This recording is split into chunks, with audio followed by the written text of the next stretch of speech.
Concept அந்த we shaped SIP உங்களுக்கு அனுப்பிச்சிருக்கேன் பாத்தீங்களா?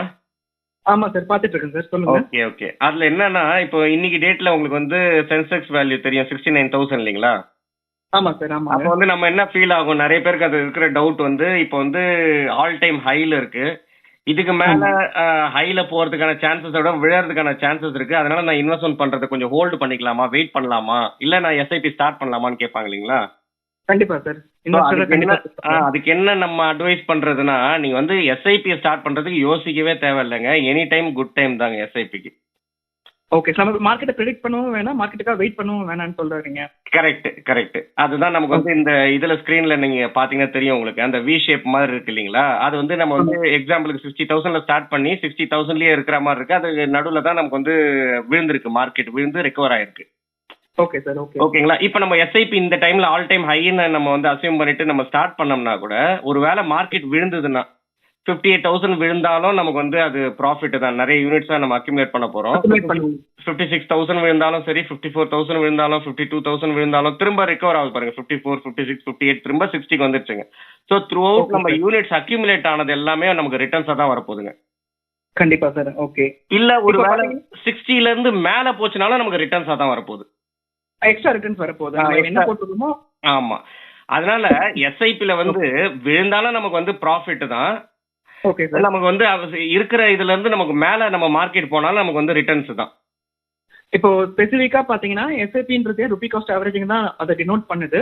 பட் இருந்தாலும் இந்த வி ஷேப் எஸ்ஐபில பாத்தீங்க அப்படின்னா இன்னும் ஜாஸ்தியா அது அக்யூமுலேட் பண்ணுது யூனிட். கரெக்டா சொன்னீங்க. அதுதான் ருபி காஸ்ட் ஆவரேஜிங்கோட கான்செப்ட் தாங்க இது. நம்ம இதை புரிஞ்சிட்டோம்னா போதும். ஏன்னா மார்க்கெட்ல வந்து 3 மூவ்மெண்ட் தான் இருக்கும். ஒன்னு வந்து சைட்வேஸ் மூவ்மெண்ட், அதனால நமக்கு ஒரு பெனிஃபிட்டும் கிடையாது. அது ஓகே, அது வந்து நம்ம வந்து எஸ்ஐபி கண்டினியூ பண்ணிட்டு இருக்க போறோம். அதே மாதிரி எஸ்ஐபி கண்டினியூ பண்ணும்போது டவுன்வர்டுன்றதும் ஒரு டைப் ஆஃப் மூவ்மெண்ட் தான். மார்க்கெட் மூவ்மெண்ட் இருக்கும் போது நமக்கு அதனாலயும் பெனிஃபிட் தான். மார்க்கெட் வந்து அப் ஆகும் போதும் நமக்கு ஒரு பெனிஃபிட் தான். அப்போ நம்ம வந்து ஆனா ப்ரெடிக்ட் பண்ண முடியாது இல்லைங்களா? மார்க்கெட்டை வந்து நான் யாருனாலையும் டைமிங்கும் பண்ண முடியாது, ப்ரெடிக்டும் பண்ண முடியாது. அதனால நம்ம எஸ்ஐபி மட்டும் பண்ணிட்டோம்னு வச்சுக்கோங்க, ஒருவேளை சைட்வேஸ்ல போனா கூட அந்தந்த அன்னைக்கு பிரைஸுக்கு என்ன பிரைஸோ நம்ம வந்து அக்யூமுலேட் பண்ணிட்டே இருக்க போறோம். நம்ம பாட்டு யூனிட்ஸா கலெக்ட் ஆக போதுங்க. ஒரு டைமுக்கு மேல மார்க்கெட் வந்து ஏறினாலும் சரி, ஒரு வேலை இறங்கினாலுமே சரி, நமக்கு வந்து மோர் யூனிட்ஸா அக்யூமுலேட் ஆயிட்டு ரிகவர் ஆகும்போது பாத்தீங்கன்னா எல்லாமே ஓவரால் ரிட்டர்ன்ஸா வரும்.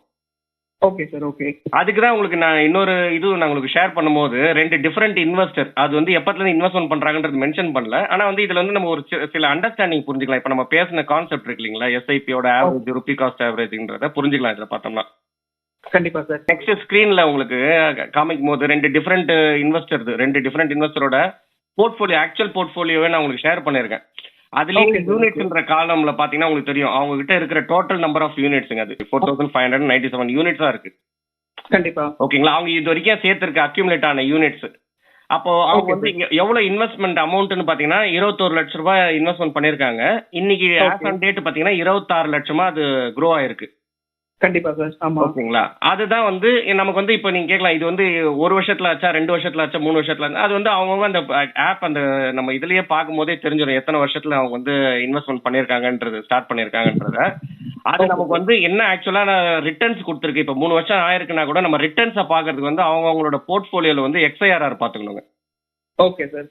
அதுதான் extended internal rate of return. எதுக்கு XIRRனா, இப்போ நம்ம வந்து ஒரு லம்சம் மட்டும் பண்ணிருக்கேன்னு வச்சுங்களேன், ஒரு 3 இயர்ஸ்க்கு அப்புறம் இல்ல 2 இயர்ஸ்க்கு அப்புறம் அதோட ரிட்டர்ன் பாக்கிறதுக்கு CAGR பார்த்தா போதும், காம்பவுண்டட் ஆனுவல் growth ரேட்டுங்க. இது வந்து மல்டிபிள் இன்வெஸ்ட்மெண்டா பண்றோம் இல்லீங்களா, மாசம் மாசம் நம்ம எஸ்ஐபி மாதிரி இன்வெஸ்ட்மெண்ட் பண்ணிருக்கோம். அப்போ நமக்கு வந்து இன்னைக்கு ஆஸ் ஆன் டேட்ல நமக்கு வந்து அது என்ன ரிட்டர்னா கொடுத்துருக்கு அப்படின்னு பாக்குறதுக்கு நம்ம புரிஞ்சுக்கிறதுக்கு XIRR பார்த்தோம்னா புரிஞ்சிரோன்ற. நல்லா பெர்ஃபார்ம் பண்ணுதா, நமக்கு வந்து இந்த ஸ்கீம் வந்து எவ்வளவு ரிட்டர்ன்ஸ் கொடுத்துருக்கு அப்படின்னு தெரிஞ்சுக்கிறதா இந்த 25.47% இந்த பர்டிகுலர் ஸ்கீமுங்க. ஓகே சரி. நம்ம வந்து XIRR பாத்தீங்கன்னா நம்ம டே டு டே ஆக்டிவிட்டீஸ்க்கு நம்ம ஃபண்ட் எப்படி பெர்ஃபார்ம் ஆகுதுன்றதை நம்ம பாத்துக்கலாம். கரெக்ட். Okay sir. அதுக்கு அடுத்தது நம்ம வந்து கீழே அப்சல்யூட் ரிட்டர்ன் கொடுத்துருக்கு பாத்தீங்களா, 19% கொடுத்துருக்கு பாத்தீங்களா. இது வந்து என்னன்னா நம்மளோட இன்வெஸ்ட்மெண்ட் பண்ண வேல்யூ வந்து எவ்வளவா க்ரோ ஆயிருக்குன்றது தான் அந்த அப்சல்யூட் ரிட்டர்னுங்க. இது வந்து டைம் ஃபேக்டரே இல்லாததுங்க, இன்வால்வ் ஆகலைங்க. Okay sir, okay. அது நீங்க ரெண்டாவது இன்னொருத்தரோட இன்வெஸ்டர் கூட பாத்தீங்கன்னா அவர் இன்வெஸ்ட்மெண்ட் பண்ண அமௌண்ட் டோட்டலா பாத்தீங்கன்னா 4,89,000. ஆமா சார், 4,89,000. இன்னைக்கு டேட்ல பாத்தீங்கன்னா அது 7,46,000 ஆயிருக்கு. ஆமா சார், ஆமா. அதாவது நியர்லி ஒரு 5 lakh வந்து 7.5 lakh ஆயிருக்கு இல்லீங்களா. 50% வந்து இன்க்ரீஸ் ஆயிருக்கு அவரோட இன்வெஸ்ட்மெண்ட் அமௌண்ட்ன்றது தான் இந்த அப்சல்யூட் ரிட்டர்னுங்க. அதுதான் அது அது எவ்வளவு ரிட்டர்ன் எவ்வளவு வளர்ந்துருக்கு அதை பாக்குறது மட்டும் தான். அது வந்து ஒரு வருஷத்துல வளர்ந்துருக்கா 10 வருஷம் வளர்ந்தாலும் அந்த அப்சல்யூட் ரிட்டர்ன் தான். ஓகேங்களா? Okay sir. அப்ப நம்ம வந்து ஆக்சுவலா நம்ம இயர் ஆன் இயர் நம்ம இன்னைக்கு டேட்ல நமக்கு வந்து என்ன ரிட்டர்ன்ஸ் கொடுத்துருக்கு. நான் வந்து மல்டிபிள் இன்வெஸ்ட்மெண்ட் எஸ்ஐபி மோட்ல பண்ணிருக்கேன். எனக்கு இன்னைக்கு டேட்ல என்ன ரிட்டர்ன் பாத்தீங்கன்னா எக்ஸ்ஐஆர் பார்க்கணும்ன்ற நான். Okay sir. ஓகேங்க, புரியுது. 21.17%. ஓகே, நல்லா இப்ப நமக்கு வந்து 21% கிடைச்சிருக்கு இந்த ஸ்கீம்லன்றது நம்ம தெரிஞ்சுக்கலாம். அதுக்கப்புறம் இந்த எஸ்ஐபி இது நம்ம பேசணும் இல்லைங்களா? அதுல இருக்கிற முக்கியமான இதுவே இந்த போர்ட்ஃபோலியோ நம்ம நோட் பண்ண வேண்டியது பாத்தீங்கன்னா கரண்ட் என்ஏவின்னு இருக்கு பாருங்க ரெண்டுத்துலயுமே.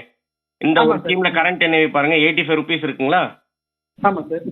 அது வந்து அவங்க வந்து மல்டிபிள் எஸ்ஐபி வாங்கும் போது அவங்க ஆவரேஜ் என்ஏவியே பாருங்க 55 ரூபாய்க்கு தான் வாங்கியிருக்காங்களே.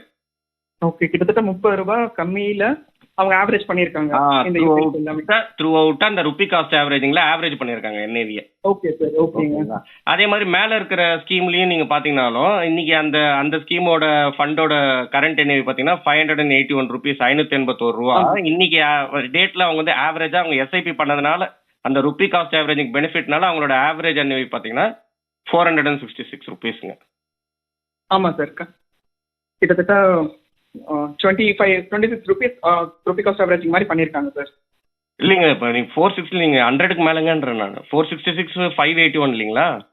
ஓ சாரி சார், ஆமாமா, நான் தான் தப்பா பாத்துட்டேன். Sorry sir. ஆமா, 120 ரூபா கிட்ட இருக்குங்கன்ற நான். ஆமா, ஆவரேஜ் பண்ணிருக்காரு. ஆமா, அதுதாங்க நம்ம பெனிஃபிட்ன்ற நான். அதனால நமக்கு வந்து என்ன இதுல இருந்து நம்ம கான்செப்ட் என்ன புரிஞ்சுக்கலாம்னா, இன்வெஸ்ட்மெண்ட் எஸ்ஐபி நீங்க ஸ்டார்ட் பண்றீங்கன்னு டிசைட் பண்ணிட்டீங்கன்னா மார்க்கெட் வந்து இப்ப ஹைல இருக்கா லோல இருக்கா அந்த இதெல்லாம் நம்மளால போக வேண்டிய அந்த டிசைட் பண்ண வேண்டிய அவசியமே இல்லைங்க. ஸ்டார்ட் பண்ணிட்டீங்கன்னா over the period of time வந்து உங்களுக்கு வந்து ஒரு ஆவரேஜ் என்ஏவி உங்களுக்கு வந்து ஒரு ஒரு ஒரு எக்கனாமிக் ரேட்ல நீங்க வந்து ஒரு சீப்பாவே நீங்க என்ஏவி வாங்கிட்டு நல்ல ஒரு ரிட்டர்ன்ஸ் எடுக்கலாம்.